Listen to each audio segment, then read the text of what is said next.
लिखनी पड़ रहे हैं। इसमें गुरुदेव लिखते हैं, शरीर को कष्ट देना आसुरी वृत्ति का कार्य है।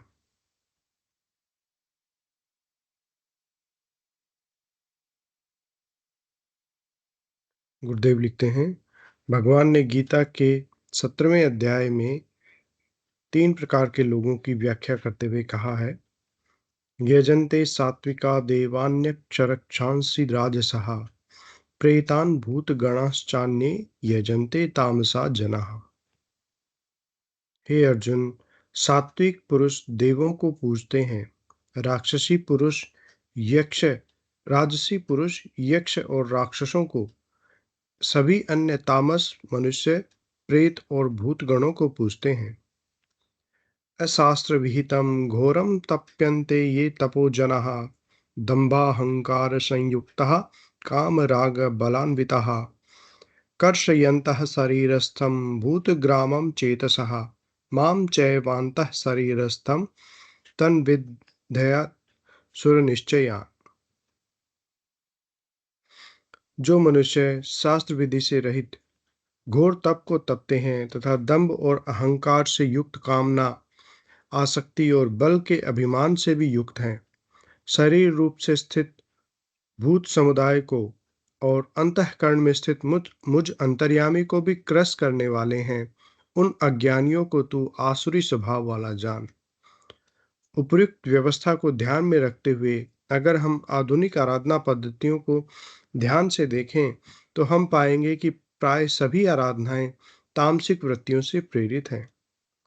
तीनों प्रकार की वृत्तियों को स्पष्ट करते हुए भगवान ने कहा है, आयु सत्व बलारोग्य सुख प्रीति विवर्धनः रस्यः स्निग्धः स्थिरा हृदया आहार सात्विक प्रियः। आयु, बुद्धि, बल, आरोग्य, सुख और प्रीति को बढ़ाने वाले, रसयुक्त, चिकने, स्थिर रहने वाले, स्वभाव से ही मन को प्रिय आहार सात्विक पुरुष को प्रिय होते हैं। कटवल लवणात्युष्ण तीक्ष्ण रुक्ष विदाहिनः आहारा राजश्रेष्ठः दुख शोकामय प्रदः। कड़वे, खट्टे, लवणयुक्त, अति गरम, तीक्ष्ण, रूखे, दाहकारक, दुख, चिंता और रोगों को उत्पन्न करने वाले आहार राजस पुरुष को प्रिय होते हैं। यात यामम गतरसम पूति पर्युषितम च यथा उच्छिष्टमपि चामेघ्यम भोजनम तामस प्रियम। जो भोजन अधप का, रस रहित और दुर्गंध युक्त, बासी, उच्छिष्ट है तथा अपवित्र भी है, वह भोजन तामस पुरुष को प्रिय होता है। आधुनिक आराधनाओं में शरीर को कष्ट देना आराधना का मुख्य अंग बन गया है। मनुष्य शरीर को कष्टप्रद तरीकों से दुख पहुंचाना ही आराधना माना जाता है। स्वामी विवेकानंद जी ने एक बार कहा था कि इस समय संसार के लोग दुबले पतले क्रस शरीर वाले व्यक्ति को ही उत्तम आराधक मानते हैं। आराधना का इससे कोई संबंध नहीं है। कमजोर पुरुष के अगर आध्यात्मिक शक्ति पास से गुजर जाएगी तो वह उसको सहन नहीं कर सकेगा। अतः आराधक का शरीर, मन और बुद्धि पूर्ण रूप से स्वस्थ होना अनिवार्य है। इसके अभाव में मनुष्य सात्विक आराधना कर ही नहीं सकता। इससे स्पष्ट होता है कि सात्विक आराधना को सर्वप्रथम खान पान और स्वास्थ्य का ध्यान रखना चाहिए। इससे स्पष्ट होता है कि सात्विक आराधक को सर्वप्रथम खान पान और स्वास्थ्य का ध्यान रखना चाहिए। हम देखते हैं कि इस समय अध्यात्म जगत के लोग विभिन्न प्रकार के नशीले पदार्थों के आदी हो जाते हैं। इस प्रकार के सभी नशे मनुष्य को आलसी, अकर्मण्य और सुस्त बना देते हैं।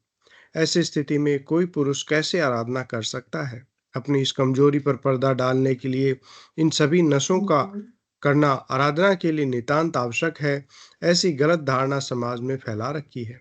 इस प्रकार समाज को भ्रमित करके ऐसे असंख्य लोगों के झुंड संसार के हर हिस्से में धर्म की आड़ में मौज उड़ा रहे हैं। यही कारण है कि मानव समाज की ईश्वर और धर्म से आस्था निरंतर घट रही है। इस समय तो यह ढोंग अपनी चरम सीमा को लांघ चुका है।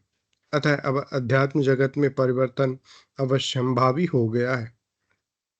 संसार के लोग अब परिणाम रहित किसी धार्मिक प्रक्रिया को स्वीकार नहीं कर रहे हैं। यही कारण है कि अध्यात्म जगत में भारी खलबली मची हुई है। इस क्षेत्र में भी क्रांति की लहर चलने लगी है। अब वह समय अधिक दूर नहीं जब अध्यात्म जगत सात्विक प्रकार से जगमगा उठेगा। जय गुरुदेव, जय दादा गुरुदेव।